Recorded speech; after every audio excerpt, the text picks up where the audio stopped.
اکثر یہ دیکھا گیا ہے کہ 12ویں شریف کا مہینہ آتا ہے تو عید میلاد النبی صلی اللہ علیہ وسلم کے حوالے سے اعتراضات اور سوالات کا سلسلہ شروع ہو جاتا ہے۔ 11ویں شریف میں، محرم میں، اور جو اوکیشنز آتے ہیں، جو بھی تاریخیں آتی ہیں، تو اس کے حوالے سے کچھ نہ کچھ کنفیوژن کریٹ کرنے کے لیے سوال و جواب کا سلسلہ سوشل نیٹ ورکنگ پر شروع ہو جاتا ہے۔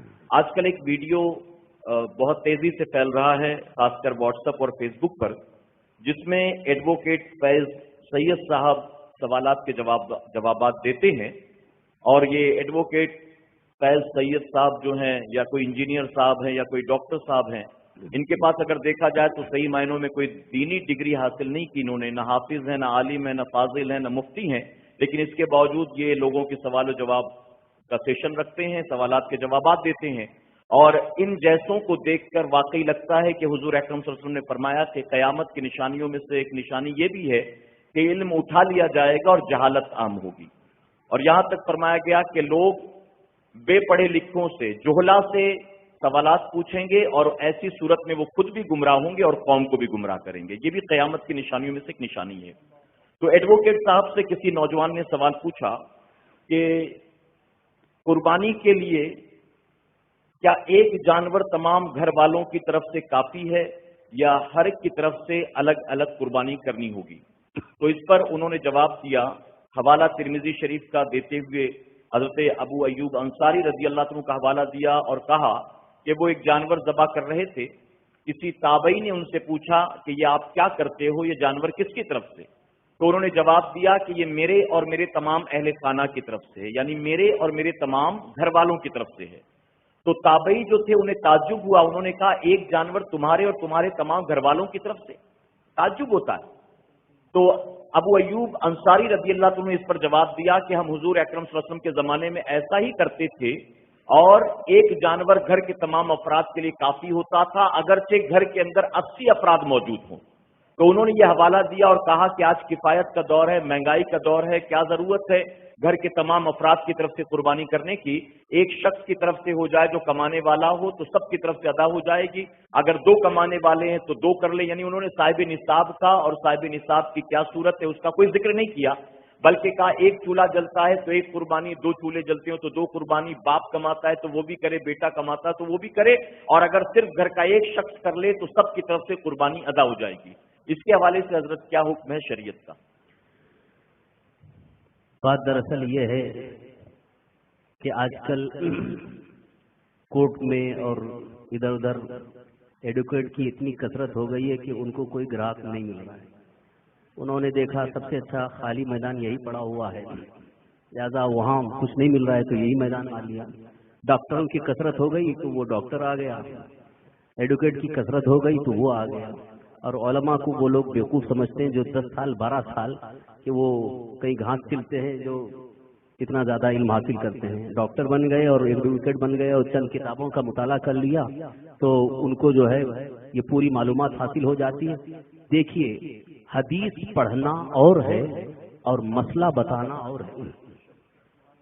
اگر ایسے ہی مسئلہ بتانے کا حکم ہو جاتا تو سرکار دو عالم صلی اللہ تعالی وسلم صحابہ سے یہ نہ فرماتے من افتا بغیر علم فلیتبوا مقعدہ فی النار، جو بے علم کے فتویٰ دے اس کا ٹھکانہ جہنم ہے۔ کیوں حضور فرما رہے ہیں؟ اس لیے کہ حضور کو یہ علم غیب ہے کہ ایسے بھی لوگ ہوں گے جو خالی بس سنی سنی بات اور ادھر ادھر سے نقل کر کے بے علم کے فتویٰ دیں گے، لوگوں کو گمراہ کریں گے۔ اسی لیے حضور نے فرمایا بے علم کے فتویٰ دینے والا اس کا ٹھکانہ جہنم ہے۔ بے علم کے فتویٰ دینا اس کا مطلب یہ ہے کہ مسئلے کی تحقیق ہوتی ہے، مسئلے کی گہرائی ہوتی ہے۔ کبھی کبھی ایسا ہوتا ہے کہ ایک حکم پہلے ہے اور وہ حکم منسوخ ہو گیا، بعد میں دوسرا حکم آ گیا، تو اب اگر کوئی واقعی عالم دین ہے اور وہ مسئلے کی گہرائی تک پہنچ کر کے جانتا ہے تو ناسخ و منسوخ کا علم ہوتا ہے، تو وہ منسوخ مسئلے کو نہیں بتاتا ہے، جو منسوخ ہو چکا ہے، جس کا حکم ختم ہو گیا ہے، اس کو نہیں بتاتا ہے، بلکہ اب جو حکم ہے وہ بتاتا ہے۔ اب ان بیوقوفوں کو ناسخ و منسوخ کا علم ہی نہیں ہے اور بیٹھ گئے مسئلہ بتانے کے لیے۔ حضرت علی رضی اللہ عنہ جب خلیفۃ المسلمین ہوئے، جب آپ خطبہ دینے کے لیے کھڑے ہوئے تو ایک صحابی کھڑے ہو گئے اور ان کا گریبان پکڑ لیا، بولے ابھی رکیے، آپ مجھے جواب دیجیے، ناسخ و منسوخ کا آپ کو علم ہے؟ تو حضرت علی رضی اللہ عنہ نے فرمایا ہاں ناسخ و منسوخ کا مجھے علم ہے. تو حضرت علی رضی اللہ عنہ کے جواب سننے کے بعد انہوں نے کہا اچھا ٹھیک ہے اب اجازت ہے آپ خطبہ دیجیے. یہ معیار تھا صحابہ کرام کا کہ جس کو ناسخ و منسوخ کا علم نہیں ہے وہ خطبہ کیا دے. یعنی اس وقت خطبہ دینا پوری عوام کو درس حدیث دینا ایک بہت بڑی ذمہ داری ہوتی تھی. لہذا جب تک ناسخ و منسوخ کا علم نہیں ہے اسے خطبہ دینے کا یا مسئلہ بتانے کا اختیار ہی نہیں ہے. اور صحابہ کرام میں بھی سارے صحابہ مسئلہ بتانے کے لیے کوشش نہیں کرتے تھے بلکہ ان میں مخصوص تھے, انہی کے پاس لوگ جا کر کے مسئلہ پوچھتے تھے. ورنہ تو سرکار دو عالم صلی اللہ علیہ وسلم سے صحابہ نے بہت ساری حدیثیں سن لی, وہ بھی تو کہہ سکتے تھے کہ یہ حدیث ہم کو مل گئی ہے بس اسی پر ہم عمل کر لیں گے. مگر اس کے باوجود وہ جو مخصوص صحابہ تھے جیسے حضرت عبداللہ ابن عباس, حضرت عبداللہ ابن عمر, حضرت عبداللہ ابن مسعود, حضرت عبداللہ ابن زبیر رضی اللہ عنہم, ان سے رجوع کرتے تھے اور ان سے مسئلہ دریافت کر کے اس پر عمل کرتے تھے. اب یہاں جو ایڈوکیٹ صاحب نے پیش کیا ہے ایک روایت کو پیش کر دیا. پہلی بات تو یہ کہ اس روایت میں تابعی کا جو ذکر ہے کہ انہوں نے اپنی طرف سے کیا اور اپنے گھر والوں کی طرف سے کیا. آپ دلیل بنا رہے ہیں, دلیل بنانے سے پہلے آپ کو حالات کا جائزہ لینا چاہیے. اس لیے کہ جب بھی کسی حدیث کو کسی مسئلے کے لیے دلیل بنایا جاتا ہے تو فقہائے کرام مجتہدین اس کے پورے سیاق و سباق کو چھان ڈالتے ہیں, اس کے اس وقت کے حالات, اس کی اس کا پس منظر, پیش منظر, ساری چیزوں کو سامنے رکھتے ہیں. ایک تو یہ ہے کہ وہ خود صاحب نصاب تھے اور باقی کوئی صاحب نصاب نہیں تھے. وہ خود صاحب نصاب تھے اور باقی ان کے گھر میں جتنے تھے کوئی صاحب نصاب نہیں تھے. تو ان سے جب انہوں نے پوچھا تو انہوں نے کہا کہ میری طرف سے اور میرے گھر والوں کی طرف سے, یعنی اس کا مطلب میرا جو واجب ہے وہ تو میں ادا کر رہا ہوں اور اس کا ثواب اپنے گھر والوں کو پہنچا رہا ہوں. ابھی میں نے آپ کے سامنے ذکر کیا تھا کہ قربانی جس پر واجب ہے وہ ادا کرے اور اپنے گھر والوں کو, ماں باپ کو, گھر والوں کو اس کا ثواب پہنچانا چاہے تو 80,000 کو بھی ثواب پہنچا سکتا ہے. 3 مرتبہ قل اللہ شریف پڑھ کر کے لاکھوں مسلمانوں کو اس کا ثواب پہنچایا جا سکتا ہے. ہر ایک کے لیے 3 مرتبہ پڑھنا ضروری نہیں بلکہ حضور صلی اللہ علیہ وسلم ارشاد فرماتے ہیں اگر مسلمانوں کے قبرستان پہنچو تو 3 مرتبہ قل اللہ شریف پڑھ کر کے سب کو ثواب پہنچاؤ. اس قبرستان میں جتنے ہیں سب کو ثواب ملے گا. یہ تو نہیں کہ 3 مرتبہ آپ نے پڑھا تو ایک مردے کو ملا, پھر 3 مرتبہ پڑھے دوسرے کو ملا, 3 مرتبہ پڑھو, بلکہ وہاں ثواب پہنچانے میں یہ عام ہے. لیکن واجب کی ادائیگی کے لیے جو حکم مقرر ہے اسی پر عمل کیا جائے گا.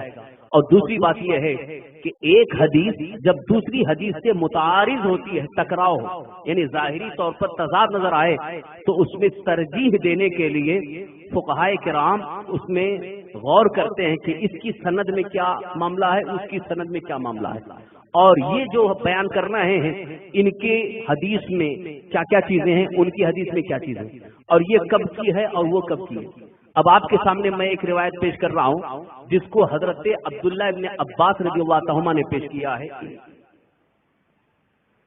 عن عبد الله بن عباس رضي الله تعالى عنه قال كنا مع النبي صلى الله تعالى عليه وسلم فحضر الأضاحي فذبحنا البقرة عن 7. یہ جامع ترمذی جو صحاح ستہ کی ایک مشہور کتاب ہے, ترمذی باب فی الاشتراک الی الاضحیہ جلد نمبر 1 صفحہ 181. حدیث میں یہ ہے کہ اللہ کے رسول صلی اللہ علیہ وسلم کے صحابی حضرت عبداللہ ابن عباس رضی اللہ عنہ فرماتے ہیں کہ ہم لوگ سرکار دو عالم صلی اللہ علیہ وسلم کے ساتھ ایک سفر میں تھے, ایک جگہ موجود تھے. قربانی کا دن آیا تو ہم لوگوں نے ایک گائے ذبح کی اور اس میں 7 شریک ہوئے. فذبحنا البقرة عن 7, عربی میں 7 کہتے ہیں 7. حضرت ابن عباس فرما رہے ہیں کہ ہم 7 افراد ایک گائے میں شریک ہو گئے. تو یہ حضرت ابن عباس کا عمل بتا رہا ہے کہ 7 تک کی شرکت کا حکم ہے. اور ایک دوسری حدیث میں عن جابر بن عبد الله رضی اللہ عنہ قال امرنا رسول الله صلی اللہ علیہ وسلم ان نشرك في الابل والبقر كل 7 منا في بدنة. صحیح مسلم باب جواز الاشتراک فی الہدی جلد نمبر 1 صفحہ 424.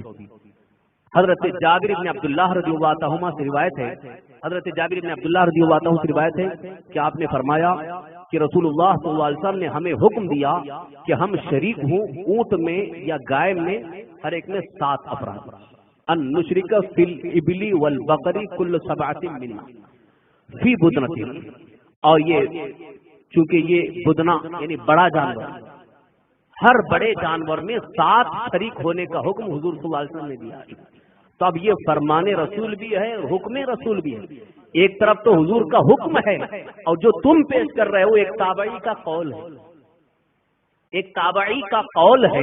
انہوں نے یہ تو نہیں کہا کہ حضور صلی اللہ علیہ وسلم نے ہمیں حکم دیا کہ 80 کی طرف سے بھی ہم کر سکتے ہیں، حضور کا قول نہیں پیش کیا، بلکہ تابعی نے اپنی بات، اپنا قول پیش کیا، اور ادھر حضور کا حکم حضرت جابر بن عبداللہ پیش کر رہے ہیں۔ امرنا رسول اللہ صلی اللہ علیہ وسلم، رسول اللہ صلی اللہ علیہ وسلم نے ہمیں حکم دیا کہ ہم ہر بڑے جانور میں 7 افراد شریک ہوں۔